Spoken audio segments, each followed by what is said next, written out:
বাস করে বাংলাদেশে, চাকরি করে বাংলাদেশে, নেতৃত্ব দেয় বাংলাদেশে, টাকা জমায় বিদেশে।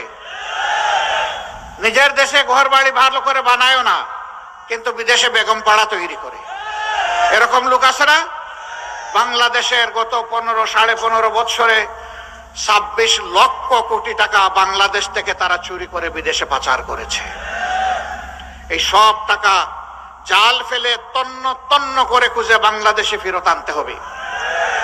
এবং এটা জনগণের হক।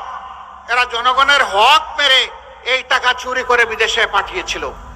এটা সমন্বিতভাবে জনগণের কল্যাণে, উন্নয়নে সেটা ব্যয় করতে হবে। আমাদের দেশে আরেকটা অসভ্য সংস্কৃতি আছে। এটি হলো, নেতা যত বড় তার এলাকায় উন্নয়ন হবে তত বেশি। তো শুধু কি তার এলাকার জনগণের ট্যাক্সের টাকায় উন্নয়ন হয়? সারা বাংলাদেশের জনগণের টাকায় হয়। এমনকি ভিক্ষুকের ট্যাক্সের টাকাও এখানে আছে। যারা কষ্ট করে ভিক্ষা করে রাস্তায় রাস্তায় ঘুরে অথবা ফুটপাতে বসে থাকে, হাত পাতে মানুষের কাছে দুয়ারে দুয়ারে যায়, মা বাবা আমাকে একটা কিছু দেন, এইটুকু হাতে নিয়ে সন্ধ্যাবেলা যখন সে নিজের পেটের যোগান দেওয়ার জন্য দোকানে ঢুকে, তখন সেই লোকটাকেও কিন্তু জিনিস কিনতে গিয়ে ভ্যাট দিতে হয়, ভ্যালু এডেড ট্যাক্স। কেনার সাথে সাথে ট্যাক্স পরিশোধ। এই ট্যাক্সটাই বাংলাদেশে বর্তমান আয়ের মেইন উৎস, রেভিনিউর মেইন উৎস হচ্ছে এই ট্যাক্স।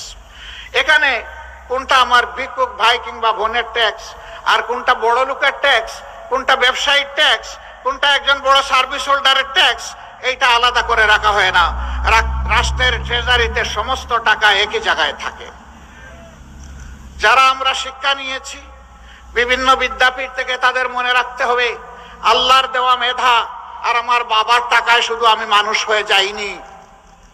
আমি যে প্রাইমারি স্কুলে পড়েছি, এই প্রাইমারি স্কুলের প্রতিটি ইট, প্রতিটি বালুর কোনা, পানির ফুটা, সিমেন্টের গুঁড়া, রড, মিস্ত্রির হাত, যা ওখানে লেগেছে সব কিছুর সাথে 18 কোটি মানুষের সম্পর্ক আছে। সুতরাং আমি শিক্ষিত ব্যক্তিটি 18 কোটি মানুষের কাছে দায়বদ্ধ, কারণ তাদের টাকায় আজকে আমি মানুষ হয়েছি।